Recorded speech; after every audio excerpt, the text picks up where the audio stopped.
All right, we're live. I'm Vail 1. I'm Zuck. That's Radar. He's actually that way. Hyped for day 4 playoff group, our final group. We'll get our last Miami team today, Radar. That's exciting to me because, I have absolutely no idea who it's going to be. We've got so many great teams lined up today. We got Havoc, Sleepy Juice, DEFCON, Doctor, Peacekeepers, Orange Men, Tempo, not Narcos because they are a no-show, shame on them, Globochem, Cobra Cartel, Artifacts, and Potato Elite. And I have absolutely no idea who's going to be coming out on top in this one. It is exciting. It's going to be by far, in my opinion, the best day of qualifying. And if you tuned in today over all the other days, then you've chosen the right day to do so. Yeah, I absolutely agree. It's really tough to pick a clear winner out of this group. I mean, recapping the previous 3 qualifiers, right? So qualifier 1, we had Royal Strive take home the first Miami spot. Wrecked coming in big on the Sunday there, taking home the 2nd spot. And then yesterday, Vortex winning out in playoff group 3. I don't know if in playoff group 4 there is a clear-cut favorite. I know I've seen a lot of people voting for a myriad of different teams. So honestly, I'm just really excited to catch some of these matches. I think it's going to be the closest matches, and I wouldn't be surprised if we saw a lot of Suna today. Yeah, man, we're going to be going to some map 3. So strap in, guys. It's going to be, and ladies, it's going to be, and children, and pets. It's going to be a long night. It's going to be a long day and a long night of games. In my opinion, I think this is going to be the longest one because, as Zuck so rightly points out, I think we're going to see map 3 quite a few times coming out because the teams are so well balanced, in my opinion, this good day, that it's going to go to the decider, just like we saw your team do yesterday against Unicorn Holler. Yeah, and, I think that the biggest thing for these teams going into these intense matches, if you get some a little bit earlier, it can really weigh on you fatigue-wise. I know for us playing yesterday against Unicorn Holers, they put up a wicked fight, and we were just barely able to battle back for the win. But playing those 3 maps, I mean, that's only the 2nd playoff match that has gone to 3 maps. And, it takes so much out of you. So the teams that are playing today are really going to have to be ready for that. If hopefully they have 8 players available that can get some substitutions in here or there, everybody can get a little break because, once those matches finish, you're right into the next one. You get a little bit of break between round 3 and round 4 for the finals. But if you're the last match, going to 3 maps and everybody else in your round is only taking 2. Well, listen, that's why you need these tactical timeouts to give yourself a breather and tactical kind of rosters like change up. If you've got more than 5 players, you need to be swapping people in, keeping people fresh. In my opinion, you need to keep them hot, yeah, sure, but you need to give people time to breathe. We just got the bracket. Woo-hoo-hoo! We're straight away. We've got a great bracket. Like every other week, right? We've had like a bunch of 22 zeros to kick off, right? For the first, maybe even the 2nd round, group qualifying 1, 2, and 3. Group 4, we've got Globochem versus Havoc, and that's what we're going to be bringing you. And that straight off the bat is going to be an amazing matchup. Straight off the bat, we're going to have an amazing game for you. That's what I'm talking about for today's qualifiers. That's what I'm talking about, ladies and gentlemen. Yeah, no, this is going to be wild. I mean, Peacekeeper is going to get that early buy in the upper bracket there. Like you said, Globo and Havoc, likely the game that we'll be covering here on Vail 1. Potatoes Elite picking up the 2nd buy. I believe Artifacts is going to get another buy there as well because Narcos was a no-show today.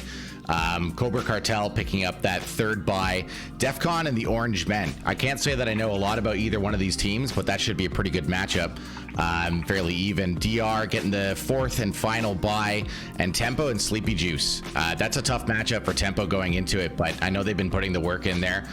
Maybe they're able to pull out a win. Sleepy Juice, I've had the pleasure of scrimming them a couple times. Really strong team. Definitely a contender in this bracket for sure.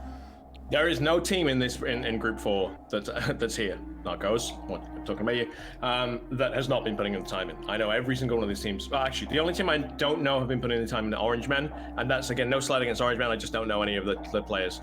But every team has been putting in the work, putting in the homework, putting in the scrims, getting that chemistry, getting their play styles up to scratch. And we're spoiled today. We're spoiled. Yeah, today's going to be a really good day of games, no doubt about it. So it does look like we are going to pick up Globo and Havoc here. I'm just going to give the 2nd for the players to start connecting, and then we'll jump right in there with some live action. Yeah, baby. So Globochem Havoc. I mean, Globochem Havoc, come on. I mean, it's Globochem kind of the favorite for this bracket, but not really. Not in the same strength that we've seen the other favorites, you know, Wrecked, Royal Strive, and Vortex. Globochem like the soft favorite in this. But Havoc, I mean, I've seen them in the both qualifiers, and they put up a hell of a fight in the first qualifier, went up against Boss Fight, who no weak team, just got beaten out by Boss Fight, which knocked them out of the bracket. And then they dominated the next qualifier. So, I mean, Havoc certainly no slouches, and I think we're going to see an amazing showing out of them. And I wouldn't say Globochem have this in the bag. Like, you know, we haven't even seen anything yet. But I think Globochem are in for a rude awakening if they think they're going to have an easy opener. Yeah. I mean, Globochem obviously has some long-standing experience. Obviously, you know, an Onward team kind of known in that scene, and has been playing Vail for a significant amount of time. But Havoc is, you know, an esports organization with experience across a lot of different games. And, you know, I've had chances to play against their roster. I've never actually scrimmed the team, but the individual players on that team are extremely strong. So Globochem definitely has their work cut out for them here. That is not going to be an easy match, not going to be a walk in the park. I mean, I really don't think any matches in this bracket are going to be a walk in the park for anybody, unless you get a bye. I guess that's kind of easy. But other than that, round one, right? Like ultimately, it doesn't really matter if you get a bye or not. I mean, it works both ways. One, you get, you know, you don't have the worry of going straight out. But two, you're not in hot. And ultimately, we're going to see the team that deserves to win today will be the team that goes through. So, you know, anyone saying it's like an unfair setup, blah, blah, blah, blah. Sure, you could go up against Royal Strive in the first round. But if you didn't deserve, if you know, you were never going to, if you can't beat Royal Strive in Group 1 or Vortex in Group 1, you know, in the first round, you weren't going to beat them in the last round. So, you know, it's one of those. The team that deserves to go through will go through today. I've got no doubt about that. Now, will there be a little bit of luck involved? Sure. With the teams being so close, it's going to come down to the work they've been putting in, but also a little bit of that lady luck is definitely going to come to play today. Yeah, no, I mean, it really is going to come down to those close rounds and winning those, you know, 1v1s and 1v2s. I can't imagine, you know, any of these rounds truly being landslides here. We're just waiting for players to connect to this match, and then we'll hop in there. So just to reiterate, in Group 1, we had Royal Strive qualify, having a great game against VGG. In Group 2, my boys Boss Fight got beaten out by Rex in a brilliant game with almost a great comeback from Boss Fight, but Rex dominating their entire run. And then in Group 3, my boy Zuck's team, Dark Matter, my kind of soft favorite for yesterday, got beaten out by Vortex, who are my hard favorite. So that's the 3 teams in Miami so far. Those are 3 teams we're going to see live on stage October the 1st at the Super Blue venue, playing for a slice of that $35,000 prize pool and the title of being IVRL Season 1 Vail champions. And it's going to be epic. Yeah, it's going to be intense. So it looks like we do have players connecting now. Globochem at least is in the match. Got to go find the fish. It's the most important thing here. Do you think Havoc, when they like open up on the round, they go cry it? You know, they do the like entire cry Havoc and let loose the dogs of war and just like charge in. In my head, they have to, because with a name like Havoc, you're missing an opportunity. Like, I mean, Globochem. What a Globochem going to say? Yeah, I can't. Chemical Enterprises, something. Something along those lines, definitely. Yeah. I mean, I want to believe. I'm not really sure. We'll have to maybe, you know, if Havoc gets through this round, we'll have to do like a post-game interview and find out what their war cry truly is. But yeah, we've located the fish now. That's what we need. So it looks like Globochem is in here. Havoc, not quite yet in here.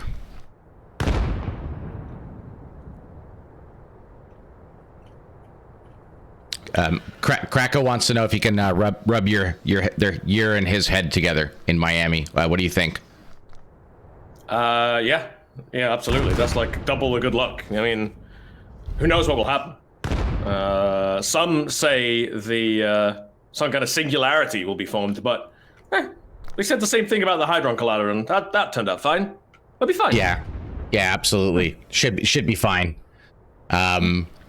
Oil these bad boys up and rub them together is what I say. Woo! Sorry, I'm very excited for this group.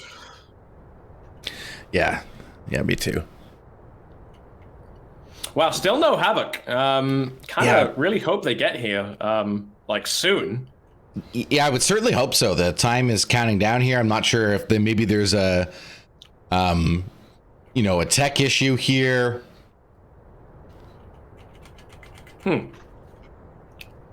We may need to pause this one. Anyway, so Super Blue is the venue that the Miami Vail Major will be held at, and let me tell you, that venue is amazing. It's kind of like a visual, digital arts kind of museum-y type thing, and the kind of interactivity that's shown by a lot of the setups is amazing. But it's not just interactivity. They have, they do things with water, they do things with motion, they do things that live with people being part of the art. And it's just such a perfect fit for VR and Vail. Like VR, you're looking at something like Kitty, and you just see the art behind that, and the art and expression in the map, which you don't really see in maps in video games. Especially in FPS competitive shooters. People actually striving to show some visual grace.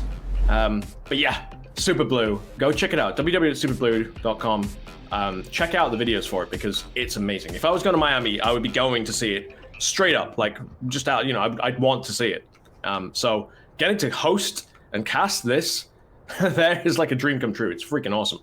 But you know what's even more awesome is that if you !tickets, you can actually get the tickets for half price for the day, so you can come and see the Vail VR Championship, and you get half price admission to the Super Blue, which is just crazy to me because you're actually, you're paying to go for half price to do something which, quite frankly, you should be paying full price just to see that, and then paying extra to see the VR. But go figure. That's probably why I don't have a successful business.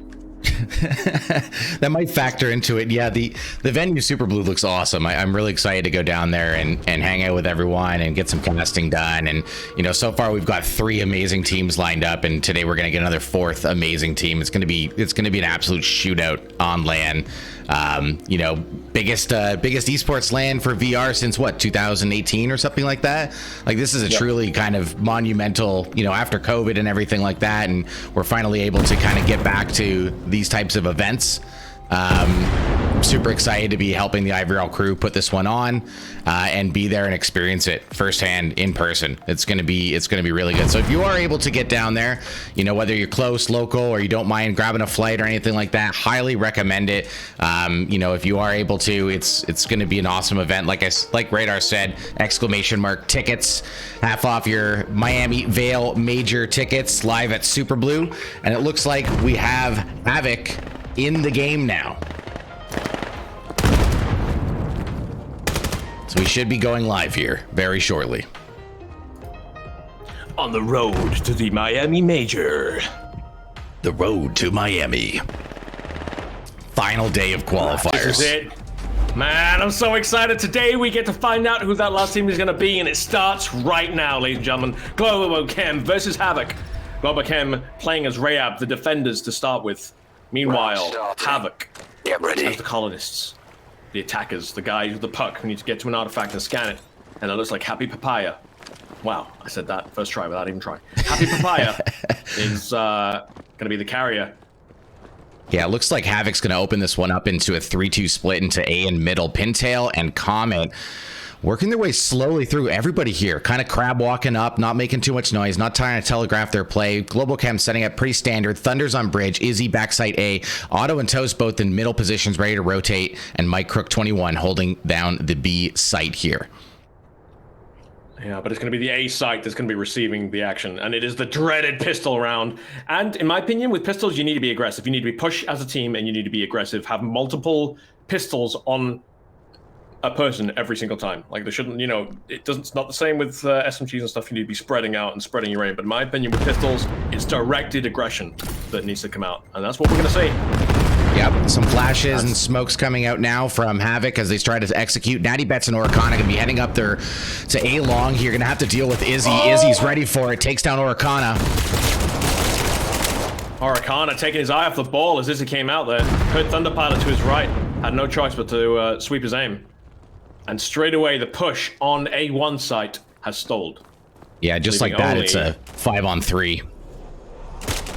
Izzy didn't come out of that without any injury, and Thunder Pilot either. Thunder Pilot and Izzy both fairly injured. Auto 30 seconds remaining. Engaging with Pintail in the mid-ground. Wow, we're down to 30 seconds already? Wow, that caught me off guard. Comet now on the center, looking on Mike Crook. Engaging with Mike Crook. Puts a lot of bullets into him. Doesn't take him down. Meanwhile, Izzy taking down one after another. Pintail taking... Whoa! Pintail on a tear now. Yeah, Pintail picking up 2 there. That's a really good play by him, trying to position here. But they're running out of time. They set up so slowly in the round, and they just don't have any time here. 5 seconds left, and Globochem still has 3 up.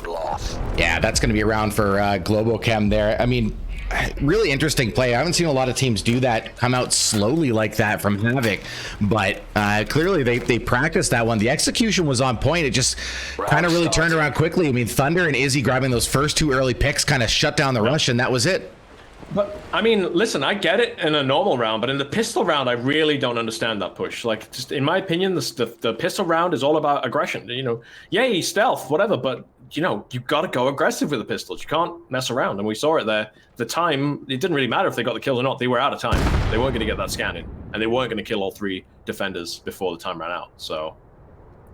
Yeah, now it looks like Havoc setting up with a kind of a 4-1 now. They're just chilling in lower skate park here, trying to avoid some nades. Globochem's not really playing aggressive on them, though. Toast is sitting back in that CTB area, and Mike Crook way back in sight, but they're not even going to get any map intel, and Havoc, if they play this well, might be able to move up before Globochem can react. Look at this loadout from Globochem, though. Auto, double nade. Thunder Pilot, double nade. Mike Crook, double nade. Izzy with a nade and a smoke, and then Toast with a flash and a smoke. So, but yeah, a lot of artillery on the Globochem side. Meanwhile, we've got a very slow push coming out of Havoc on the A2 side. They're going live. They're giving away their intentions now. Yeah, toss some smokes there, blocking out highway, getting some nades onto the grass area. Toast and Izzy going to try and battle their Comet. Going to work on Izzy. Izzy's going to take quite a bit of damage there. Toast going to take down Comet and grab Orkana. Nice 2K from Toast there. Pintail on another. Can Pintail get his 3K? Happy Papaya getting the refrag on Thunder Pilot, who punished Pintail, and now we're down to a 2 versus 2. The puck still active on Happy Papaya. He could rotate round to A1 side, but looks like he's still pushing in on A2. Yeah, Auto rotating through mid there, gets a couple shots onto Happy Papaya. Natty Bats has to be ready for him. He's not. Auto takes down Natty, and just like that, it's 1-on-2. Happy Papaya going to get taken down by Mike Crook, and Global's going to take the second round. I really thought Happy Papaya was going to take Mike down there because he saw him move into that position and was pre-firing as he came around. Again, luck of the draw. I mean, he had his finger on the trigger as he rounded, and Mike didn't. But those bullets that Mike put out were more effective, or something. I don't know. It's one of those. You never know how it's going to roll. Yeah, it was kind of interesting to see Happy Papaya grab all of that mid control and then decide to go back to the B site to help his teammate. It could have ran away A and possibly got the plan off with a little bit more success, but that's going to the split second decisions that you make that end up with the rounds the way they roll. Just the luck of the draw there. Looks like Havoc setting up with a 2-1-2, pretty standard opening here. 2 players at A, 1 player in mid, 2 players at B, working up slowly again. Havoc seems to really favor these slow, stealthy, careful pushes. Maybe they're just feeling out Globochem here. They're not sure. Maybe they don't have the experience against Globochem. Not exactly sure how they play. Switch, make sure you're watching Thunder Pilot right now because he's about to run into Natty Bets and Happy Papaya. And Natty Bets has no clue. Gets instantly punished as he slow pushes straight past and Thunder Pilot, then able to get the pickup and then rotate out of there straight away. So Happy Papaya with no opportunity to get a refrag. Yeah, a little bit unfortunate there for Natty Bats, kind of looking the wrong way as Mike Crook takes down Comet on the B site there. Pintail and Orkana going to try and work up some map control, and there's Thunder pushing in, grabbing Happy Papaya pushes there. Back in after getting a cheeky pick and getting out there, then charges back in, gets another one. And now look at this dominance on the A1 site. And you know why? Because they've identified that's where the puck is. So they've identified the puck is down on the A1 site, which basically makes Pintail and Orkana completely useless over there. Like there's no one defending it because there doesn't need to be, because they know where the puck is. You know, the Globochem know where the puck is, and they all have to do is hold that line to the puck, and that's exactly what we see Izzy doing on the back line. Yeah, and Pintail and Izzy's holding in spawn there. What an angle from Izzy as Mike Crook swings out, takes down Oricana, and that's another round in favor of Globochem here. Globochem's very passive defense here with a couple of pushes, like the Thunder Pilot push into A there in that early pick. That's a really smart play on his behalf, but you know, Globo's set up really smartly here. They're not overexposing because Havoc is playing very slow, trying to pick up any, you know, early aggression or mistakes that Globo's going to make, but they're just not making any at this stage, and that's why right now it's 3-0 Globo. Very cerebral play from Globochem there. Very, you love to see it. You can just see the brain cells firing on all of them there. They're just like, right, how do we set this up? They did it instinctively. They did it without any kind of overlap. And as you saw, Mike Crook was able to back up Izzy straight away. The timing was perfect. Yeah, now we're gonna see. Oh, it's the 3K, 3K from Izzy. Grenade, perfect, taking down 3 Havocs. 1 nade. Unfortunately, wow, my look replay at those function. bodies. Just triangle of dead bodies right now. You need to make sure you get a look on that. A triangle of dead bodies. They were grouped up a little bit too tight and they paid for it. Yeah, we did actually catch that with the instant replay. Good picks from Havoc there to try and even the round out a little bit, but now it's just up to Natty Bets here, trying to get a nade into grass area. Izzy's still waiting for it. Yeah, that was an incredible nade by Izzy. The scanner's down on that cluster of bodies outside the barricades there. Thunderpile looking out for Natty Bets here. Ooh, Natty Bets very close to catching him there on the fallback. Let's ride along with Natty Bets now. Round lost.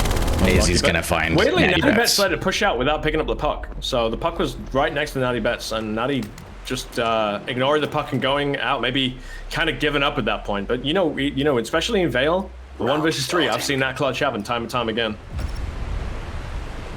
Yeah, the nade placement, what a shutdown. I mean, that was the first time that Havoc's really come out and had an aggressive round. They tried to execute on B site there, but Globo very smartly waiting to use the utility when Havoc is in vulnerable position. Now look, they're gonna set up now with a 3-2 and they're gonna play slowly again. That didn't work out for them. They're saying, hey, no way guys, screw that. We're gonna set up slowly. We gotta watch for these nades. And it's true because Kitty is such a nade heavy map.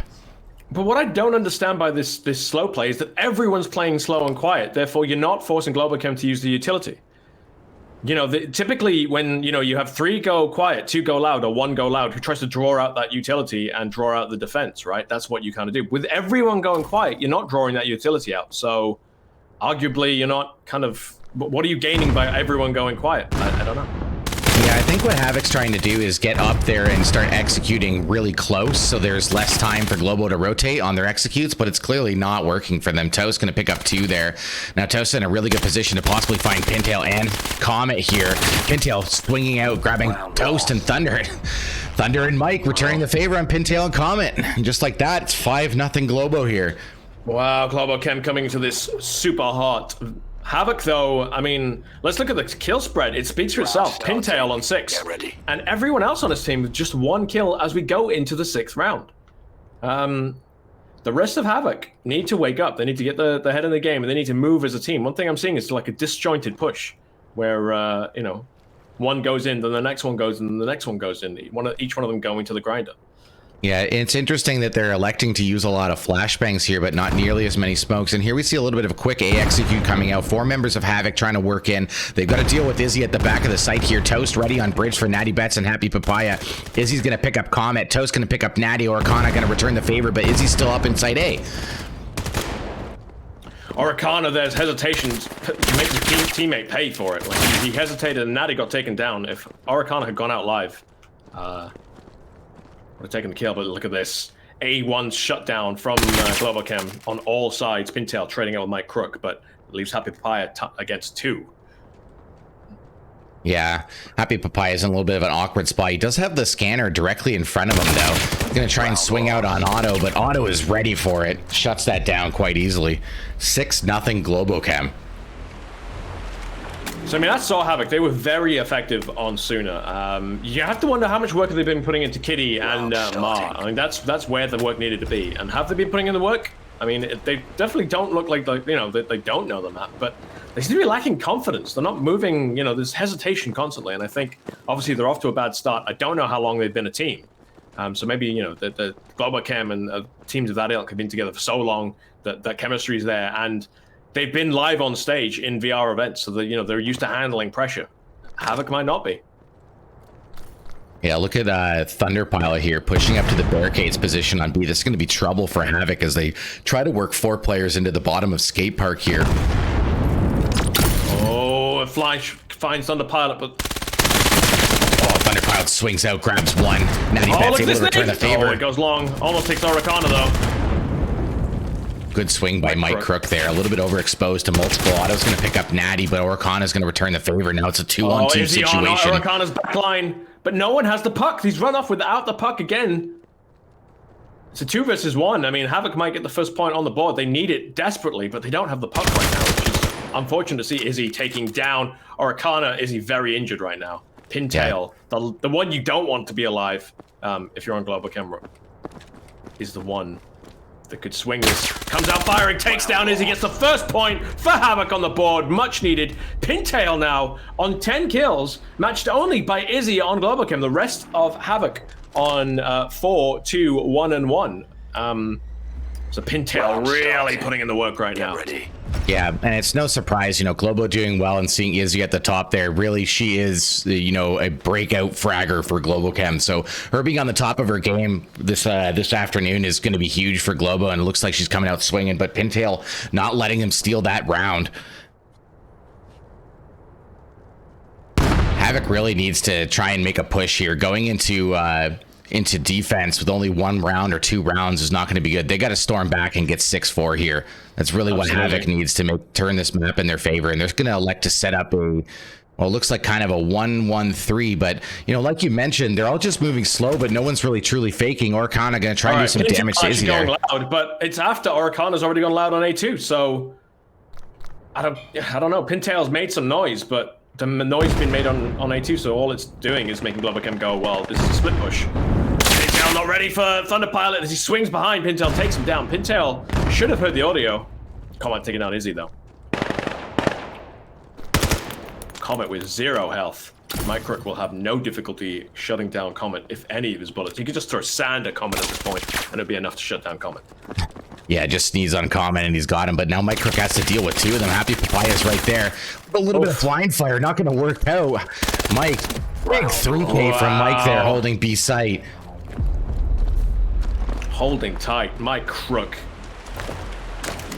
Yeah, that was a really good play by Mike, just waiting long enough to let the members of Havoc expose themselves, playing on the back of the site there, and that's what you need to do. You don't want to try and swing out and hold B from the front of it. That's an easy entry for the colonists, and really smart by Mike there. Good 3K. Played it exactly right. And you know what? You need to hold back when you're the one that's on the defender of a site. You need to hold back and give time for your teammates to come and back you up. Not only did he do that, but he also just single-handedly wiped out 3 of the attackers, so...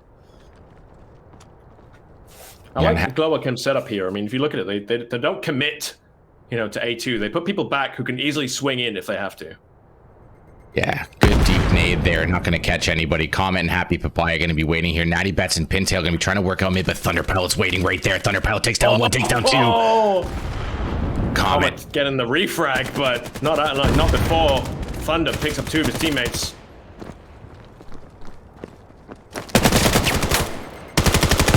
Picked by Comet onto Mike Crook, but Izzy's right there on site now holding it down. Toast picks up Happy Papaya, and now it's a 3-on-1. Oricana's the last one, going to pick up Izzy as the scanner. 1-on-2 situation.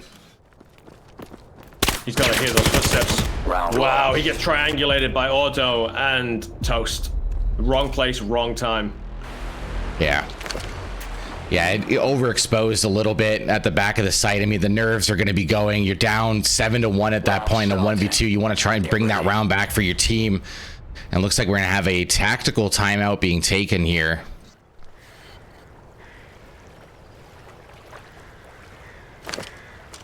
All right, looks like we're going to go to a quick intermission here, and we'll be back.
But yeah, no, I love the VR stuff. I would love to play. Panda showed me an awesome video of Logan Paul trying to capture 99 of the best Polaroid pictures. So my little joke here then is gonna be, I'm gonna take a picture of him with the Polaroid. I'm gonna pull out a Polaroid camera and say, this Polaroid will probably be the most valuable out of all 99 because it's the day you became a tech billionaire investor.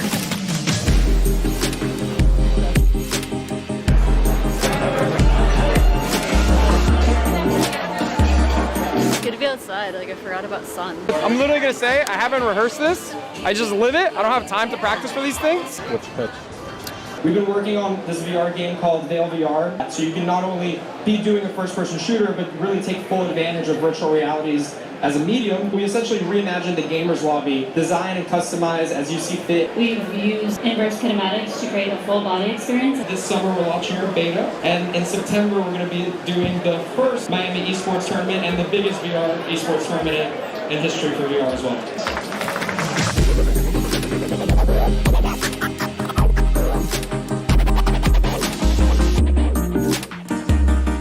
Yo, you just pitched Jake Paul. How do you feel?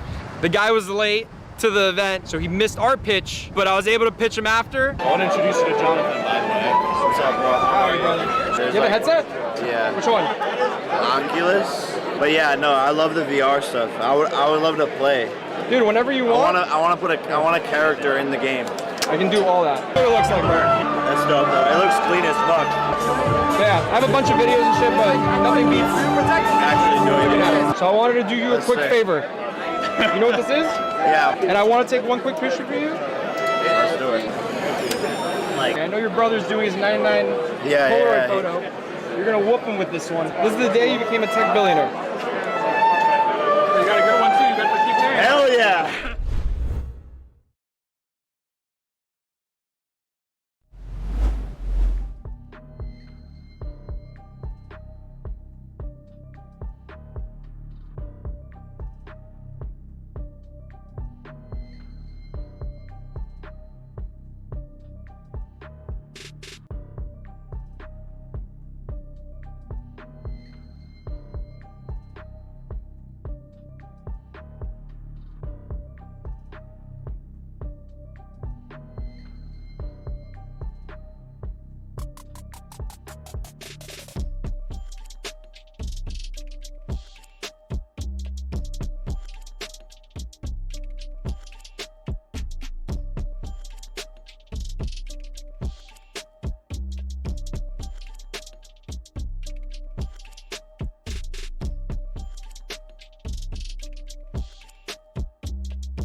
Okay, and we're back. We had a little bit of a ruling talk. All good though. Just waiting for some members of Globochem. Looks like both teams are using this timeout opportunity to make some substitutions here. Mike Crook going to be hopping back in. Mind Baker looks like coming in for Havoc, taking out Happy Papaya. Is Mind Baker a Havoc player? Yes. Take your word for it if you say yes. Fair enough. Fair enough. What a great name, Mind Baker. Mind baking! So far, obviously, Globochem been dominant on this opening map. I was expecting a bit more of an aggression out of Havoc in the qualifiers. But they seem to be lacking confidence right now. I think maybe their early confidence was rocked by Globochem, and everything they're doing pretty much isn't working. So they just need to hopefully taking this time to reassess, and we're going to see a different Havoc than we have seen originally. And you know what? The last few rounds have been closer. Yeah, we just need mind. Go ahead. Yeah, I think Havoc's starting to try and make a game out of it and figuring out how Globochem plays. I mean, Globochem has been a team in this game for a long time, and Kitty's been a map that's been around for quite a bit, right? So Globochem is going to have a clear understanding of how to play this map and what to do, whereas Havoc, very good on Suna, making it through the qualifiers with relative ease, but clearly need to figure out Kitty a little bit here. So hopefully during this timeout, they're able to, reassess, strategize, come back ready. Still have only 4 members of Havoc in here. I'm not sure if Mind Baker's having issues. I know he's... Well, unfortunately, at the moment, with the current build, you can get in a situation where you can only join one of the teams, and it'll only allow you to swap teams if the match is live. Oh. So unfortunately, that requires a moderator to go in, unpause the match goes live, player swap sides, then they have to unpause, reset, and the moderator has to, correct the score. So it's an entire thing. Yeah, I believe that is what's about to happen here. It'll all be sorted by the time we get to the Miami Major. But right now, of course, it's just delaying the action we're so eager to see.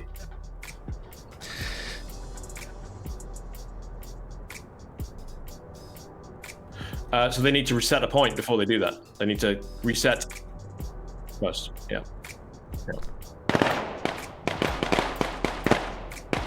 And mass suicides. Will they do it in time? Rut-row.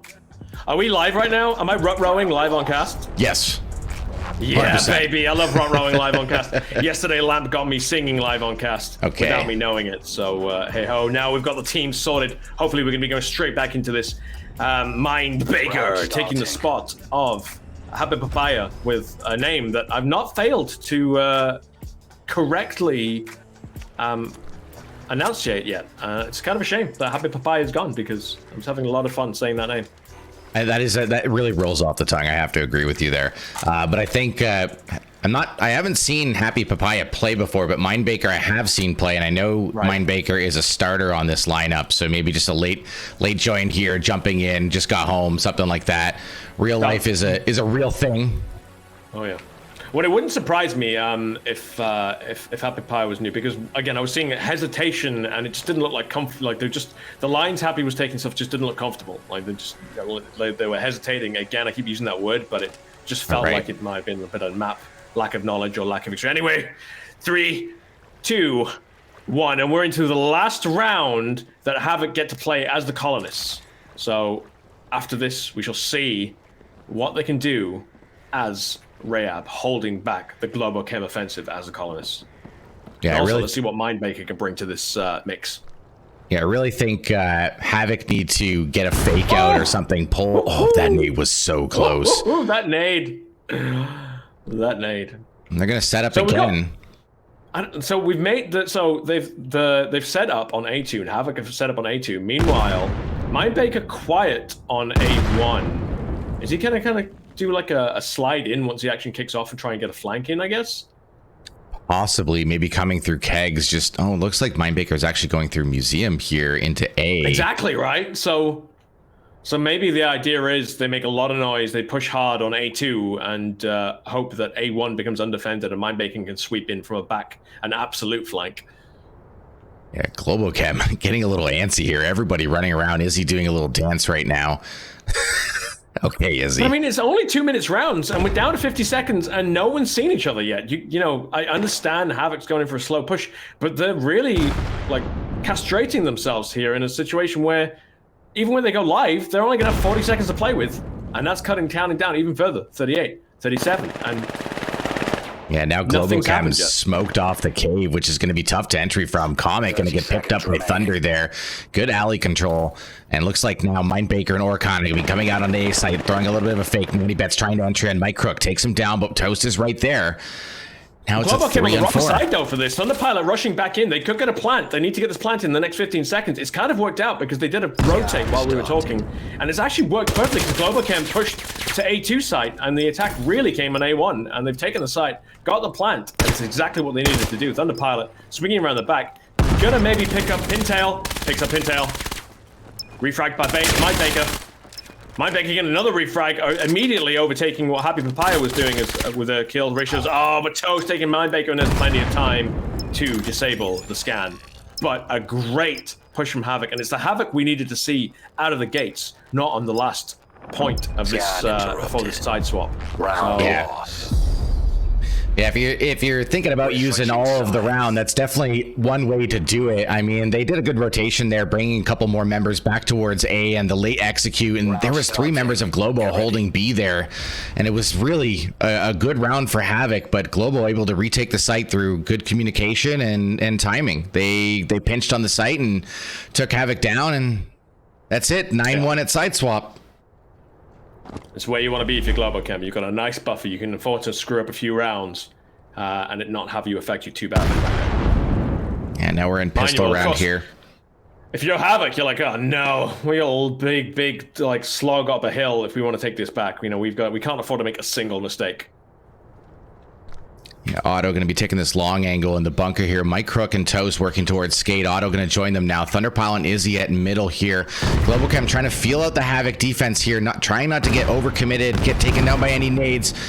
Trying to get Pintail on that close angle here. Thunderpile's going to have to fight him first. Swinging out. Pintail tries to refrag. Oh! Pintail picks up Thunder. Good play by Pintail there to get the entry onto Thunderpilot. Now Globochem going to be trying to work up Skate Park here, but they really this isn't how I feel pistol rounds should go. Go with the aggression. Go with the coordinated aggression. What's wrong with you people? Stop standing back. You've got pistols. Get in each other's faces and put them against people's foreheads and pull the goddamn trigger. I didn't expect this from Globochem. They're just kind of rotating around now, looking for some weaknesses, looking for some spots. But this is the pistol round. Mindbaker's in a pushed up position here. Wow, Globochem with only 30 seconds left on the clock. This push from Globochem has not worked out so far, and they are down to just Auto. So timing-wise, it's not worked out, and that's it. Havoc take the second point on the board, and immediately Mindbaker's presence is felt as he's now 4 kills in. He started on -1. He's 2 rounds in, 4 kills in, and again, if we'd seen this round 1 from Havoc, maybe we wouldn't be looking at 9-2 in Globochem's favor. Yeah, Mindbaker, instant impact with the substitution there. Nice aggressive hold onto A, recognizing that there was no early map control from Globochem there. Kind of just waiting for the players to come through the museum there. Set up on a really random angle and able to take 2 down from it. It was a great angle, absolutely, like real thin tight line. So if you're coming up like looking for that pre-fire onto someone there, they are going to have the advantage because they've already got the rain lined up through that tight angle, whereas you've got to try and thread the needle. Yeah, Globochem setting up with a 1-1-3 here. Mike Crook going to be trying to work into A, possibly going to try and throw a fake. Thunderpilot just chilling in keg room right now, not really overcommitting. Got to watch out for nades coming out of that area as Otto gets a couple nades towards Alley there, but Pintail's paying back at Alley. Mike Crook picks up Mindbaker. That's a nice entry for Mike. Now he's going to deal with the bridge player, takes down Natty Betts. As number 2. Now Global has all kinds of mid-map control that can go wherever they want on the map here. And they're going to do it. Thunderpilot's going to grab Pintail here, and now it's a 5-on-2 situation. Thunderpilot grabbing Oricana. Mike Crook going to grab Comet. His Comet had no chance there. Thunderpilot actually switched to his pistol there rather than reload. He was engaged point-blank range and ran out of bullets, switched to his pistol, got saved by a teammate, and great sweep by Globochem there, taking them to 10 points. They are 1 point away from taking the first map against Havoc. Havoc cannot afford to drop a single round now, otherwise they lose this map. Yeah, Havoc definitely backs against the wall here, but this is only map 1 of a possible 3-map series here, right? So after this, we got to go into Mar, and if Global's not able to secure that, then we'll have to tie break on Suna. So maybe Havoc has some plays up the back pocket, back sleeve. Nice pick by Comet there onto Auto, deep into the skate park. Toast gonna be looking for the refrag. Ooh, I thought Oricana was throwing in a frag grenade and the smoke went off. It landed. Oh, Toast blinded for days, but no follow-up. It was a perfect. If that had been a frag, Toast's head would be eviscerated right now. Havoc holding 5 against 3, 5 against 2 now, as they are completely surrounding and shutting down Globochem. Toast getting a much-needed kill, but now it's all on Mike Crook's shoulders. Pintail says, "No, sir. Goodbye, Mike Crook. We need another point, and you're giving it to us." Really nice run by Havoc there. Nice, good, controlled aggression. Picking up, the B-site control. It was really interesting B-site hold, honestly. They didn't have any players inside of B-site. They elected to hold it from Arches, but it worked well for them since Globochem threw that quick smoke onto Arches to try and cut the site in half. But, just a good response by Havoc there. Nice, solid defense, not panicking under pressure in this 10-2 situation. Now we're 10-3. Yeah, absolutely. Could have seen them crumble at that point. Maybe, though, they're at that point where it's like, it doesn't matter right now. Our backs to the wall. Let's just throw it all in. Let's do whatever we want. Let's do everything we can because, Oh, the snake on Pintail! What a toss. It landed exactly 3.5 inches away from his left heel. Yeah, Natty Bet's maintaining control of bridge here, not letting Global push up, but now they've got Valley control. Another Nate takes Comet down. He's done. Natty Bet's going to swing out, grab Thunder, but Mike Crook's right there to return the favor. And now it's a 4-on-2 situation in a must-win round for Havoc. Map number 1. Global's in full control right now. Oh, look at this. Oh, it's not a nade. It bounced perfectly onto Mindbaker's head. I wanted that to be a nade so badly. Oh, gosh darn. And Globo here making the read to rotate to A. This is a really smart play. Look at where Oricana is, fully committed in that cave. Mindbaker going to be hunting through middle here, but he's going to have to deal with 3 members of Globo. Mike Crook, Izzy, and Otto all working to A site here. Good coordination from Globo to work this together. Mindbaker going to be calling to his teammate now. It's going to shut down Oricana's rotate. Mindbaker takes 1. He needs to take 2 more. He takes 1 more. Meanwhile, Oricana taken down on the rotate, and Globo take map 1 convincingly 11-3, but Havoc coming alive in those later rounds after the swap in of Mindbaker. Yeah, and Izzy out to an early start there, but Toast and Thunderpilot really excelling in the second half of that game with a couple of good pickups. Toast all over the mid control. Havoc really didn't have an answer to that, which left them in an awkward position trying to capture that mid control because it's so important on KD to take that mid and really work around your opponent. So we're going to cut to a quick intermission now, and we'll jump right into match number 2 within the next couple of minutes. Don't go anywhere, folks.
What we got here? A little caterpillar play, taking it slow.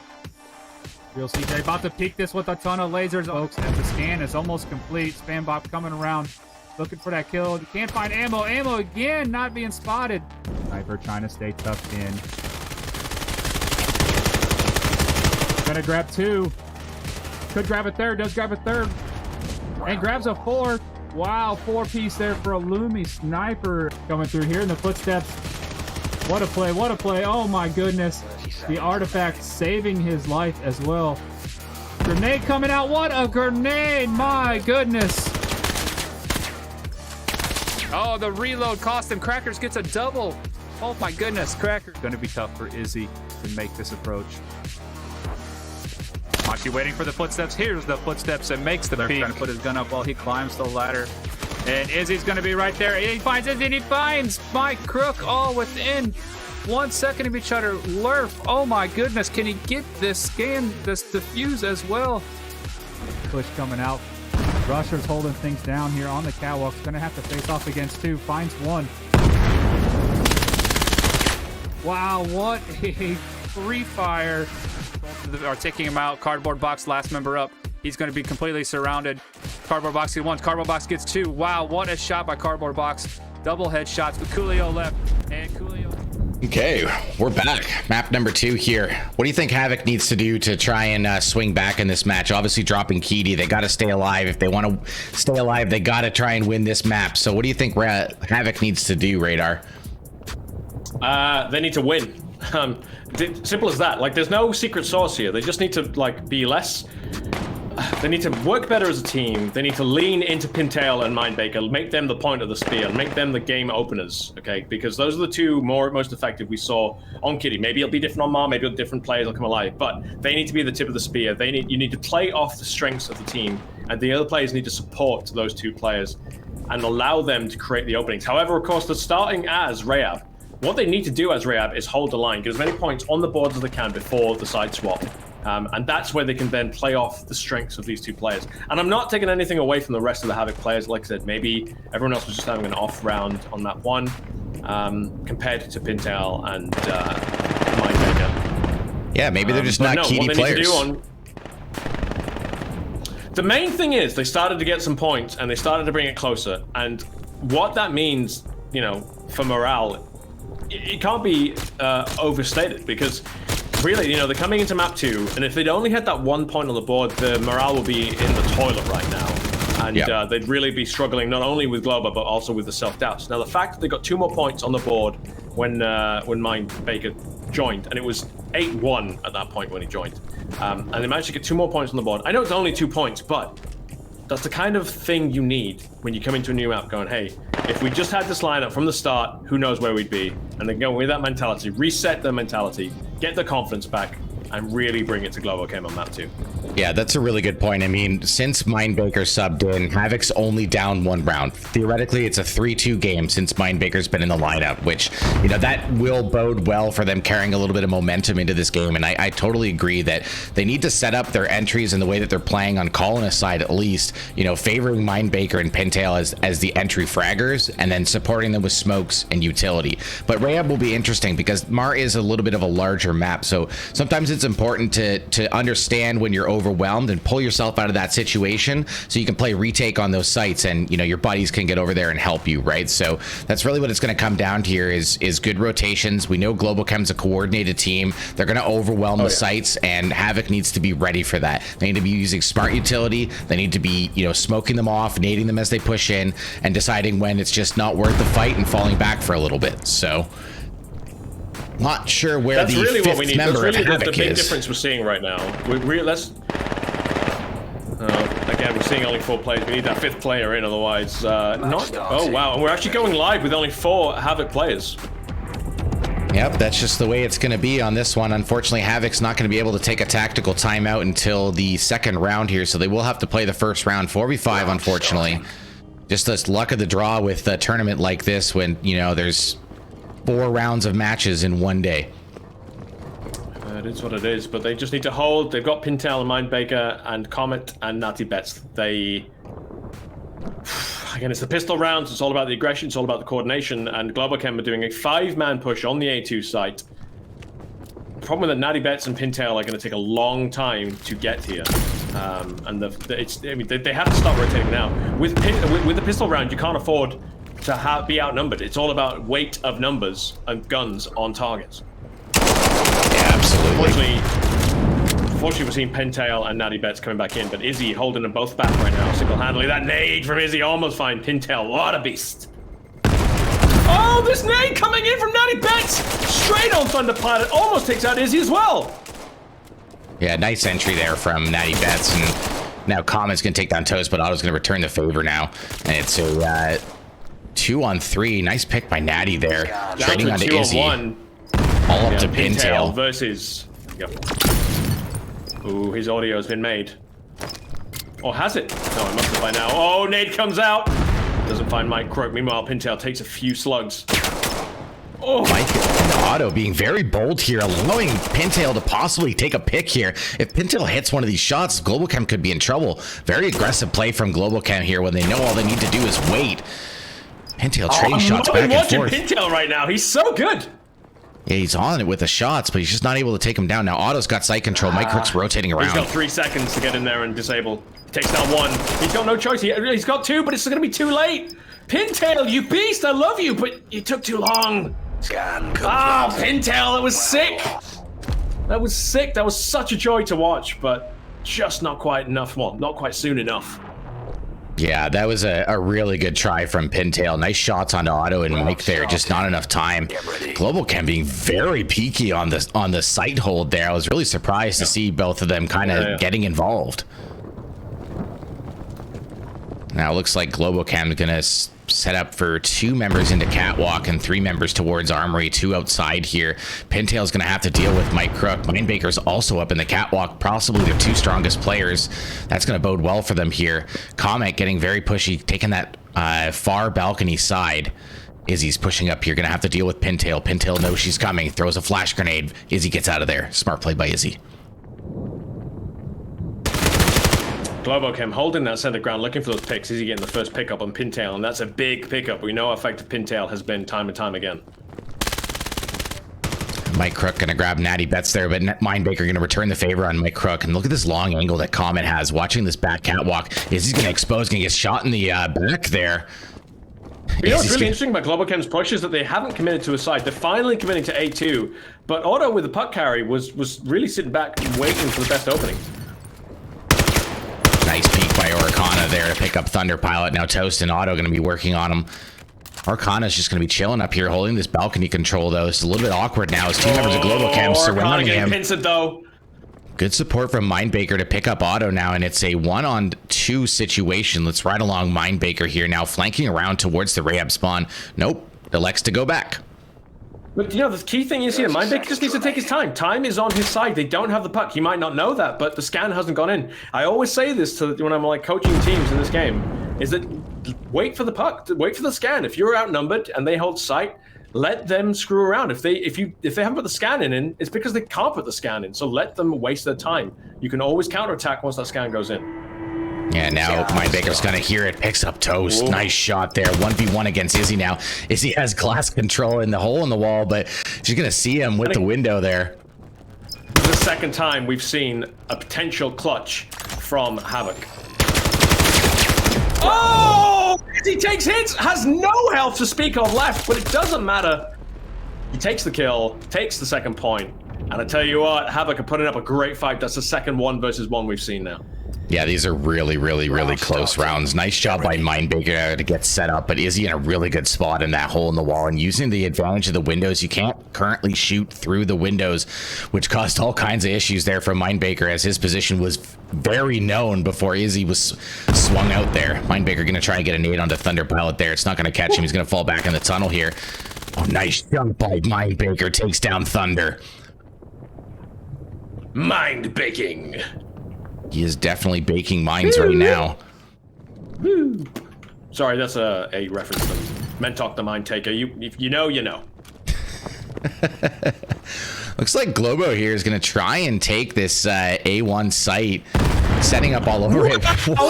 Rebound nade from Mike Crook off 2 different walls. Takes down Natty Bets. taking out Izzy at the ground, but the rotate is coming in from the rest of the Havoc team. So it's 3 versus 3 on the A1 site. Yeah, Globo's now fully committed onto the site. Mike Crook and oh, they're both flashed. What a flash grenade from Pintail. They're both gonna have to back up here now. All three members kind of locked away in this elevator spot. They have to cross double door. They're gonna get the smoke out there to cover there. Meanwhile, Comet holding the back middle ground, looking for long picks. Really, Comet needs to be coming in and supporting, but I guess, you know, you're just listening for that. Oh, wow, you know what? I take it back. He's going to possibly hit. No, he moves away from Otto, who's doing a rotate onto the A2 site, who's going to be doing a plant all by himself. But Comet might pick him up. Comet has to hear Otto here. From his view. No! He just sneaks away. Vail timing. That is definitely unlucky for Comet he heard there. the audio, and the rotate is coming in now. Comet now coming in to try and shut it down. No, Mike Baker forced to his death. Oh no. Oh wow, Comet now bringing it to 2 versus 1, but yeah, Comet has good intel on where Otto is. Pintail going to be looking for the frag across the top here, dropping onto the site. Otto's in a little bit of trouble, locked down by 2 members of Havoc here. Pintail's going to grab the defuse. Otto takes down Comet. Otto has to get in there fast. Pintail's committed on the defuse right now. 1 second left. Pintail almost defuses again. Such a tight round. It was 1 versus 1. Havoc are putting up such a great fight now. It's so close. Wow. Round starting. Havoc is right there. All 3 of these rounds, literally right there. Oh, that's unfortunate though. That could have been a different round if Mike Baker did suicide. That's just so unfortunate. Globo's setting up with, again, 2 members going into catwalk. No, it looks like 3 this time. Thunder's going to join Mike Crook and Izzy up there, working hard towards the armory side here. Otto taking the long angle onto the hole in the wall. That's a really dangerous cross. I see teams do that a lot, and every once in a while someone gets punished by it, but Havoc smartly choosing not to go that way. Mine Baker and Pintail up in the catwalks here. Just holding back. Can I just say, we are 3 points in, and every single round has gone to a 1 versus 1. Every single round so far has gone 1 to 1. I love it. Havoc coming alive in map 2 and really putting the pressure on Globochem. Yeah, sure, Globochem tipping in their favor constantly, but just. Yeah, I mean, that's just really the story of the day with these. This bracket is so evenly matched. So many good teams in this bracket. It really is kind of a guesswork game of who's going to make it to Miami. On the road to the Miami Major, October the 1st, live on stage in the Super Blue venue. It's going to be amazing. 4 teams being flown out with a piece of that $35,000 prize pool. I can't wait. Mike Crook going to be getting involved on the A2 site here. Pintail picking out Mike Crook, but Otto on the back line. Yeah, Otto's in a very interesting position here. Let's ride along as he's coming around with the flank. Oricana heard it. He's saying he, she, her, them, they are setting up, but punishes. Nice entry from Oricana there. Toast and Mike Thunder Pilot have the upper far balcony control, but it's a 2-on-4 here for Globochem. They have some site control, but Oricana, Pintail, Natty Bets, and Mine Baker are all right here. Globo's in a very awkward position. Oh, Oricana, turn around! Turn around! Right, Havoc getting a point on the field. Now, here's a problem, right? A lot of teams, and most teams, in fact, have a dedicated puck carrier. And if you can identify who that puck carrier is, it gives you a lot of power. For instance, Otto got taken out there, and he was nowhere near any of his teammates, and he had the puck. Now, I don't think they identified that the puck was down, but you know, if you're really doing your homework and paying attention in these matches, you can glean so much information. And if they realize they're taking down the puck carrier and that he was isolated from the rest of the team, they could have then isolated the puck. Just putting it out there, some food for thought for teams in the watch right now. Yeah, admittedly, every time we play Globo, I know Otto carries the puck, so if we kill him, we always look for it. Absolutely, there you go, there you go. It is an important piece of the game here. Mike Crook, pretty good nade onto Mine Baker. A couple more feet forward and you're done. But he's able to escape. Thunder Pilot punishing Natty Bets. Comes off without a scratch as well. And both teams just really jockeying for position here. Mine Baker going to smartly fall back to hold the data side of things. Izzy and Mike Crook working their way up catwalk right now. These two players have worked together for a long time and onward. I mean, Mike Crook, the classic shield duo with Izzy, so clearly showing some practice and patience here together as they take control of the A2 catwalk here. But I mean, look at this spread from Havoc. They've not read this. They've not got the read correct. They still feel like, you can see that they still feel like the A2 is probably the likely push, as Mindbaker is the only person on the site where the actual attack is coming. Sure, Globochem are making it hard, you know, using silence and stealth to push in and surround the site. They're going to go live in a second, but Mindbaker is completely outnumbered here and has no support to speak of. No, Orkana zipped in while you were talking. Really close rotate timing there as Globo starts to execute. 2 members pushing Orkana. He's not going to be able to defend against that. It was overwhelmed at data, and now they have full control of the site. It's all up to Comet here. Let's ride along, taking the underneath around zip. like a boss. Doing That a is little making bit me of feel waves at one through the window as they do so. Flumps the nade.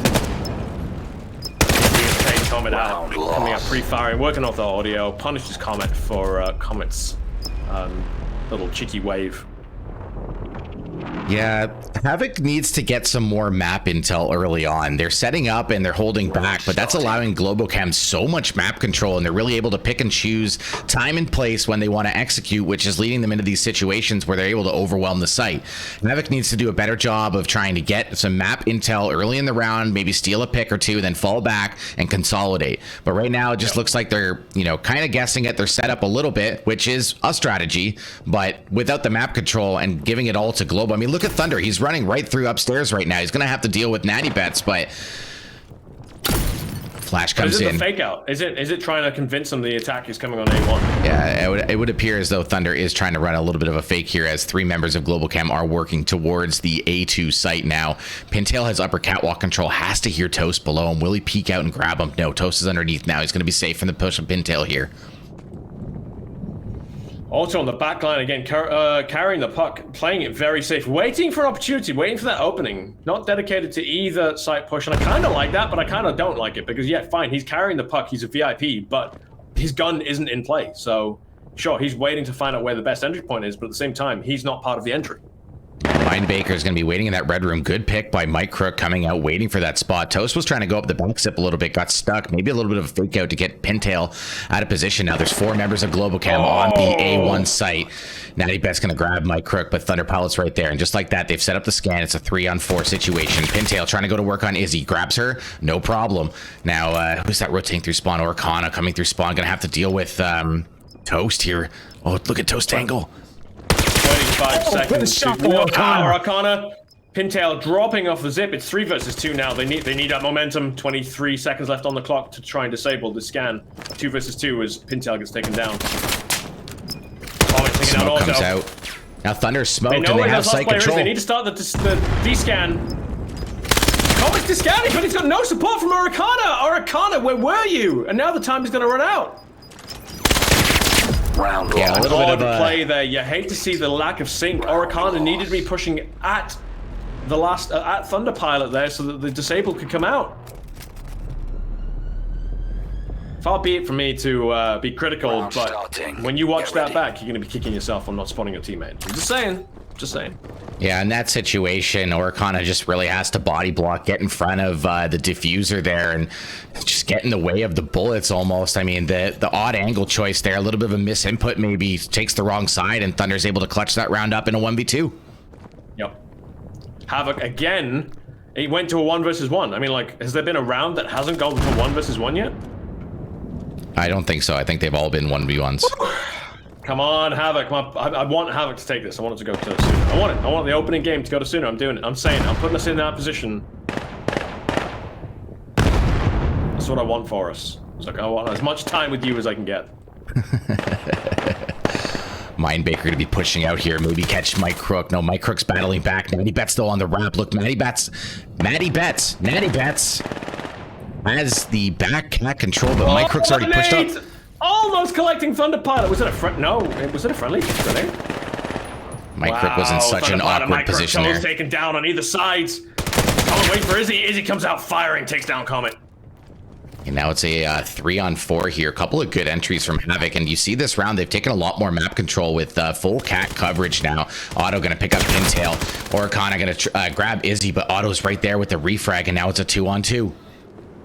Otto, of course, does have the scanner with support of Toast in here on the site. Natty Bets coming in on the zipline balcony right now. Mindbaker going to be wrapping around Refinery. Natty Bets takes down Toast. Now Otto has to deal with 2 members of Havoc. Mindbaker, some shots in the rear. And that's it. And Havoc's going to grab this one. Disable. Ample time to disable.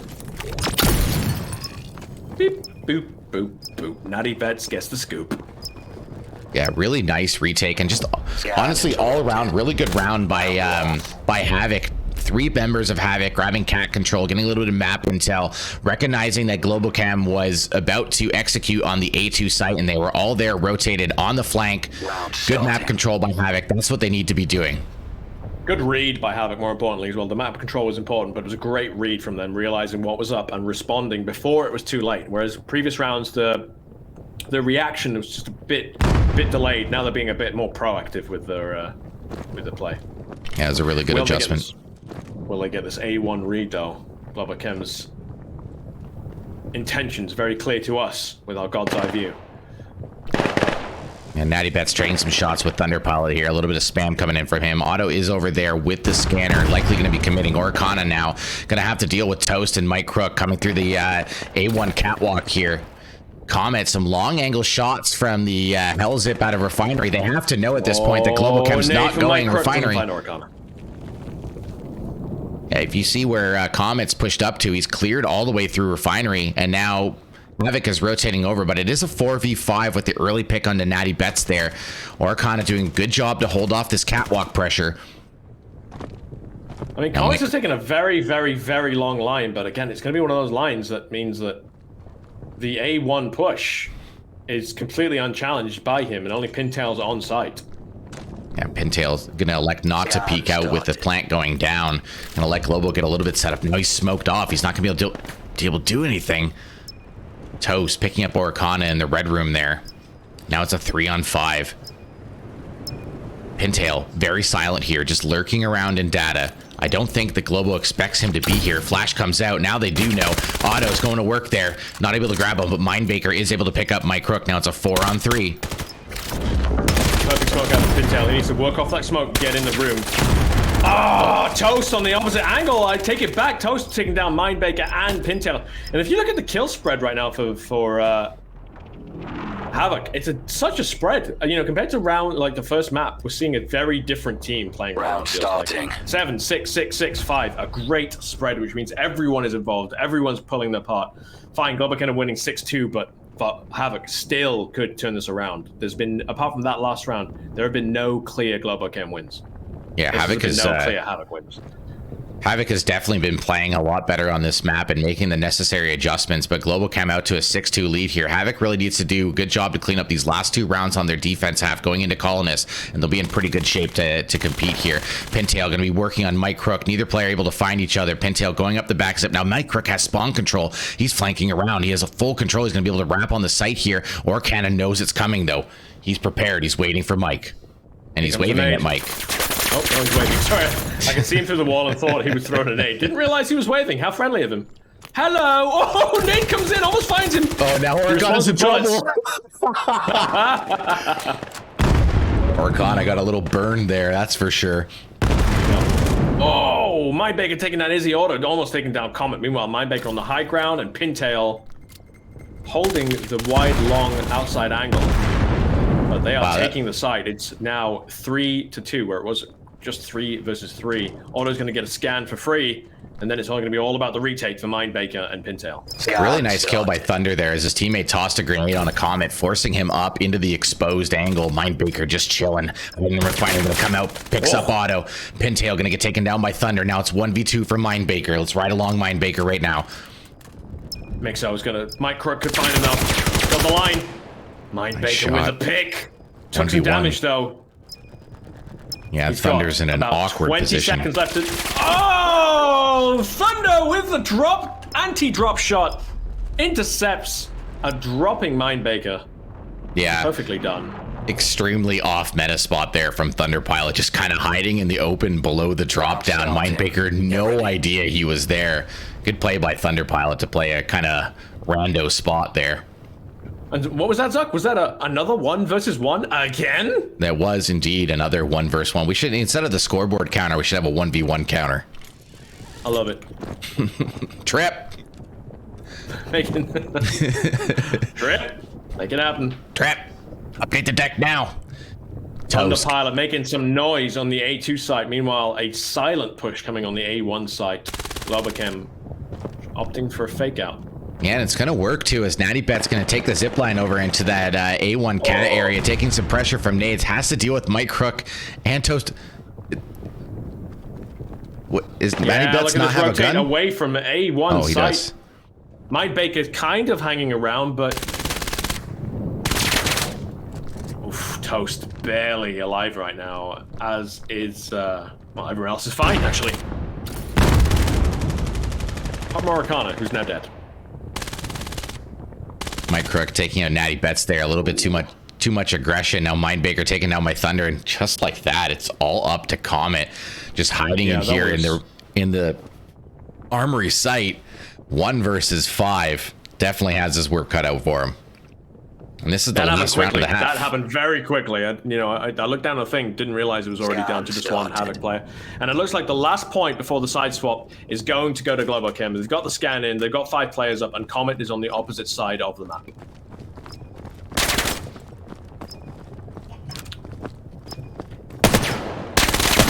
Clear as they push, but Mike Crook there, good sweep. And Globochem take We're switching first sides. half of this map. 8-2.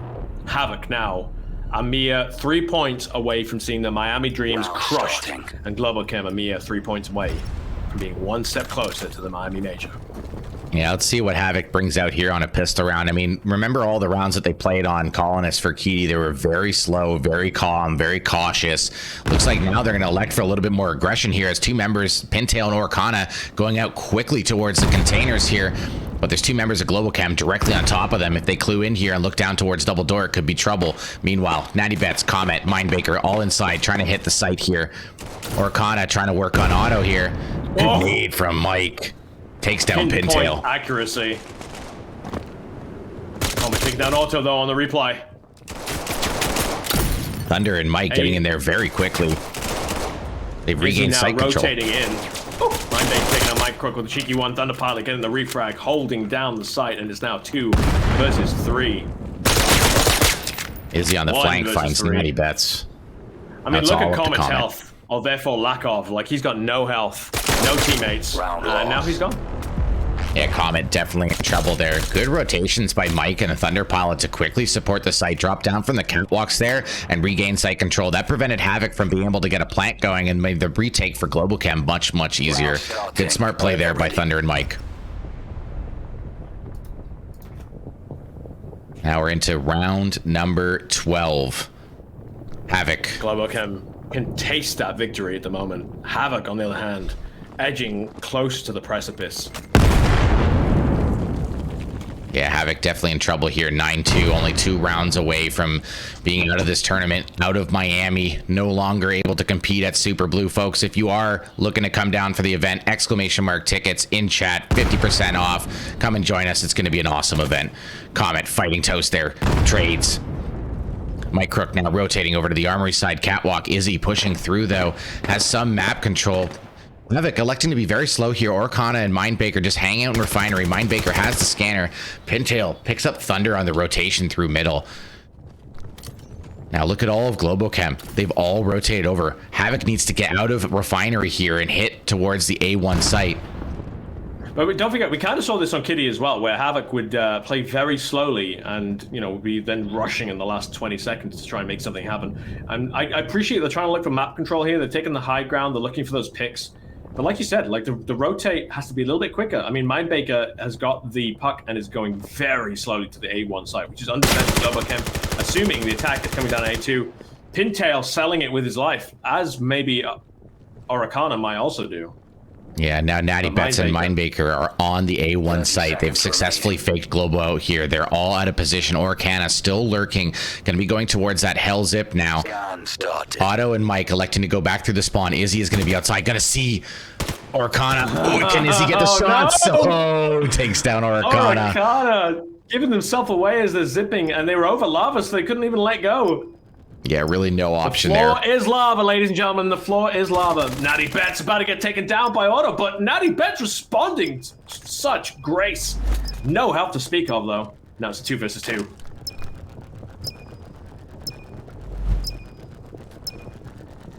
Globochem running out of time. They have about 5 seconds to disarm. Disarm comes in. Interrupted. Mike Crook's gonna take down Mindbaker while Izzy's on the defuse. And it's so close! Yeah! Mike Crook's super happy, as is Izzy. What an interrupt, and that's what we should have seen from Oricana when the same situation was mirrored. For Havoc, right? Mike Crook was charging out, body shielding, getting the kills. Anyway, Globochem now match point, 1 point away from taking the first map, and Havoc 1 point away from basically not going to Miami. Simple as that. Like, and even if they take this point, ladies and gents, they need to take a whopping 8 more points to take this map, whereas Globochem only needs 1 more. And then they need to take a map, so Thunder Pilot take a comment. Yeah, Mindbaker gonna flash in now and head over to this A1 catwalk. Has a little bit of control, but Toast, look at where Mike is. Mike knows that nobody's going towards Armory. Havoc at this point is completely, they've been had. They know that they're going to this A1 site, and they're all rotating now. Thunder Pilot still holding down the site, picks up a third. What a hold from Thunder Pilot here, using that APC-9. He just dominates this room. He doesn't hide. He stays in the room and just makes it work for him. He just rotates. He's just everywhere in that room, getting the kills again and again and again and again. And look at his kill ratio at the moment. Top fragger for Globochem on this map, 17 and 6. The next closest is Auto with 12. I mean, whew, always on fire. Oricana picking up Toast there. Is he returning the favor? Not. Oh, it's all it is Mindbaker. all up to Mindbaker. Mindbaker does have the flank and data here, though, but does not have the puck. But he doesn't have the puck. Exactly. Correct. And then, you know, all that pressure, Miami, the chance to play for that $35,000 prize pool, it's all on him. He's running. Oh, he tries to get out. Thunder Pilot hunts him down. He's like, no, I know what you're doing. Come back here. Gets him in the heel. The Mindbaker heel takes him down. A Globochem taking map 2, round 1 now in the pocket. What did I tell you? I knew it was going to be a 22-0. I thought Havoc were going to get a few more points on the board, but they put up one hell of a fight. Yeah, the scoreline really doesn't show how close that game was. I mean, I think the first 8 rounds went down to 1v1s. Like, that usually does not happen. I mean, really good plays by Havoc. I mean, bouncing back there and getting some momentum late into Keedy and bringing in Namar, but Globo showing that they've come prepared, they've practiced, they know this game, they've been playing for a while, they've been playing for a long time together as a team, and that allowed them to pick up the W here. So huge first round. So good, so good. We are blessed this day with some crazy good games. Looks like Sleepy Juice versus Tempo is still ongoing on IVRL 2. Other than that, I think we should probably cut to an intermission so myself and Zuck can get a breather after what was an intense opening match. Yeah, don't go anywhere, folks. We'll have more round 1 possibly coverage, but definitely round 2 coverage coming at you guys soon. This is playoff Group 4 IVRL League 1 with a road to Miami.